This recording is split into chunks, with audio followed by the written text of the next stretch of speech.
আজি যদি অশোক সিংহালে যদি দলবাৰী যদি ইমান ডাঙৰ অট্টালিকা বনাব পাৰিছে চৰকাৰী মাটিত সি যদি বেআইনী হয় মই সাধাৰণ এক কথা পাঁচটা মাটি যদি ঘৰ বনাওঁতে বেআইনী তেতিয়াহ'লে হয় মই বেআইনী।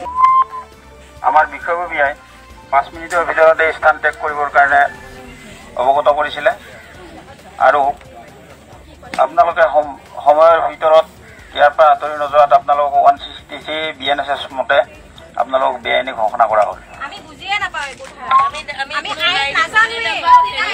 গতিকে আইনৰ ধাৰা অনুসৰি আপোনালোকে 5 মিনিটৰ ভিতৰত স্থান ত্যাগ কৰক, নহ'লে বিভাগীয় কৰ্তৃপক্ষই বিহিত ব্যৱস্থা লোৱা হ'ব।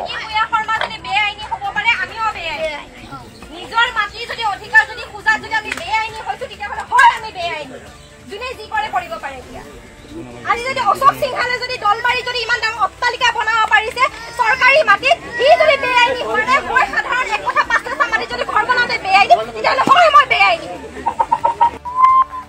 আমাৰ বিষয়ববীয়াই 5 মিনিটৰ ভিতৰতে স্থান ত্যাগ কৰিবৰ কাৰণে অৱগত কৰিছিলে আৰু আপোনালোকে সময়ৰ ভিতৰত ইয়াৰ পৰা আঁতৰি নোযোৱাত আপোনালোকক 163 BNSS মতে আপোনালোক বেআইনী ঘোষণা কৰা হ'ল।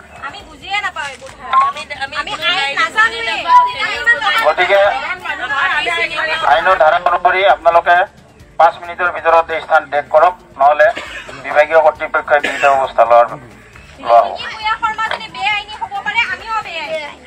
নিজৰ মাটি যদি অধিকাৰ যদি খোজাত যদি আমি বেআইনী হৈছো তেতিয়াহ'লে হয় আমি বেআইনী, যোনে যি কৰে কৰিব পাৰে। এতিয়া আজি যদি অশোক সিংহালে যদি দলবাৰী যদি ইমান ডাঙৰ অট্টালিকা বনাব পাৰিছে চৰকাৰী মাটিত সি যদি বেআইনী হয় মই সাধাৰণ এক কথা পাঁচটা মাটি যদি ঘৰ বনাওঁতে বেআইনী তেতিয়াহ'লে হয় মই বেআইনী।